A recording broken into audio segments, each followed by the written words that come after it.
사람들이 오해하는 것이 있습니다. 영적인 원리들은 큰 한 번의 체험이나 특별한 간증이나 그러면 한꺼번에 다 알게 된다고 생각을 하는데 성경은 그렇게 얘기하지 않아요. 믿음은 들음에서 나고 들음은 그리스도의 말씀으로 말미암는다고 했어요. 그래서 영적인 삶을 살기 위해서 저는 가장 중요한 것은 하나님의 말씀을 듣는 것이라고 생각해요. 네, 독자 여러분 안녕하십니까? 네, 카이로스의 저자 고성준 목사입니다. 그 어느 날 저희 막내 아들이 지금 고등학교 2학년인데 저하고 이런저런 얘기를 하다가 이 녀석이 물리에 대한 관심이 많아서 이제 양자역학하고 뭐 상대성 이론하고 뭐 이런 얘기를 좀 하게 됐어요.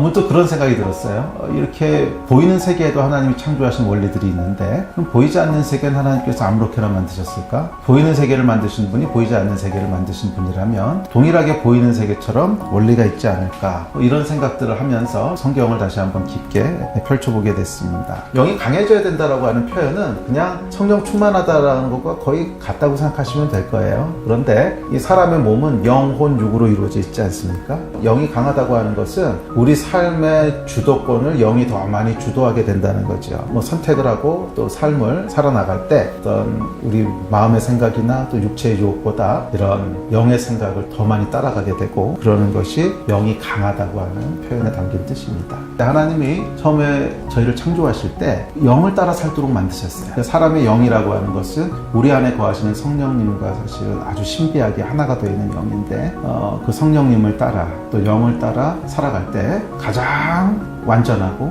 가장 풍성하고 의미 있고 행복한 그런 삶을 살도록 하나님이 디자인하셨어요. 영이 강해져야 되는 이유는 사실은 복을 누리기 위해서고 또 하나님이 창조하신 방식대로 살아가기 위해서예요.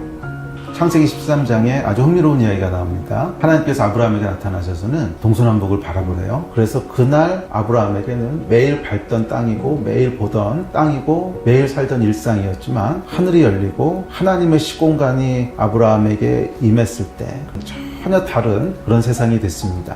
그래서 아브라함이 보는 것을 다 하나님이 주시고 밟는 것을 다 유업으로 받게 되는 뭔가 영적인 것이 일어나는 그런 모먼트가 있는 거죠. 그래서 사실은 제 안에 있는 갈망은 매일매일의 삶이 다 이런 영적인 시간이 됐으면 좋겠다는 갈망이에요. 제가 미국에서 돌아와서 원래는 이제 선교사로 나가려고 준비를 하고 있었는데 그 기도하는 가운데 이런 카이로스의 모먼트가 있었어요. 그 말씀은 이렇게 정말 귀로 들리는 것처럼 명확하고 또렷또렷한 저는 하나님이 그런 식으로 말씀할 수도 있다는 걸 한 번도 생각을 못했어요. 제가 자라났던 그런 신앙 백그라운드가 아주 보수적인 데서 자라났기 때문에 한 번도 생각을 못했는데 하나님께서 초자연적으로 말씀하시면서 저의 데스티니에 대한 말씀을 하셨어요. 이곳에서 다음 세대들을 키우고 세우고 준비시키고 그래서 그들이 그들의 전쟁을 할 수 있도록 하는 거라고 하는 이제 그 말씀을 주셨는데 그 경험은 굉장히 특별하고 굉장히 황홀하고 어떻게 설명할 수 없는 분명히 제가 기도하고 있던 장소는 그냥 보통 때 기도하던 장소고 주위를 둘러봐도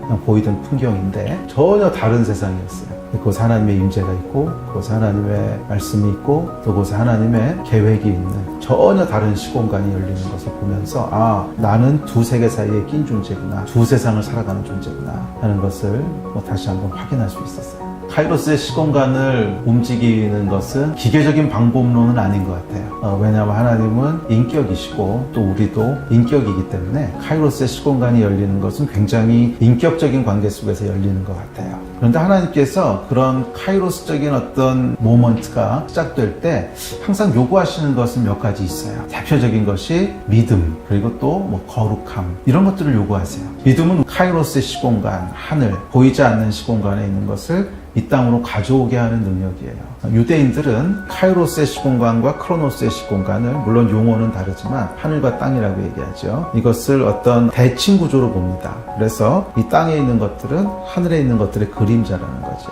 그림자를 옮기려면 본체를 옮겨야죠. 그래서 믿음은 하늘에 있는 본체를 움직이는 거예요. 그러면 그림자는 따라서 움직이겠죠. 이것이 믿음입니다. 그래서 예수께서는 겨자씨만한 믿음이 있어도 산을 옮길 수 있다는 거예요. 그것은 카이로스 시공간에서 뭔가를 일으킨다는 거죠. 그래서 이 땅에 산이 움직이는 역사가 일어나게 됩니다. 혹시 여러분 가운데도 이런 저항할 수 없고 어떻게 해결할 수 없는 그런 인생의 산을 만나신 분이 있다면 그 산을 움직이려고 그러지 마시고 하늘을 움직이시려고 시도하십시오. 기도 가운데 특별히 믿음의 기도로 하늘을 움직일 때 산은 움직여질 줄 믿습니다. 제가 간증을 하나 짧게 나누죠. 제가 이제 박사학위 논문을 쓸 때 논문에 문제가 좀 있었어요.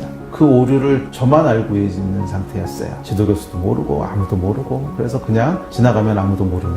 또 어느 아침에 성령께서 제 안에 큰 부담을 주셨어요. 흰옷 입은 백성이라고 하는 말씀이 그날 본문이었는데, 근데 성령께서 어떤 그림 하나를 떠올려 주시면서 이런 하얀색 와이셔츠에 잉크 하나가 딱 떨어지는 그림을 보여주시면서, 봐라, 흰옷은 작은 점이 있어도 잘 보이지 않니? 나는 그리스도인이 죄에 대해서 이렇기를 원한다. 그렇게 말씀하셨어요. 그래서 제가 지도교수를 찾아가서 이실직고를 다 했어요. 사실은 오류가 있는 거라고. 그러고는 사실은 저는 그냥 졸업을 포기했어요. 도저히 해결할 수 없는 오류였기 때문에.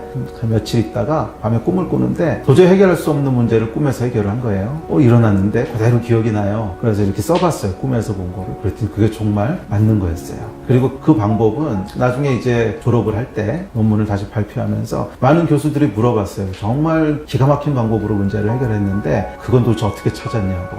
그 얘기는 뭐냐면 사람의 방법으로는 찾을 수 있는 게 아니었어요. 그래서 정말 카이로스를 하나님 열어주시고, 거기서 사람이 할 수 없는, 사람의 능력을 뛰어넘는 그런 능력으로 그 일들을 풀어가시는 거룩함이 카이로스로 움직이는 열쇠예요.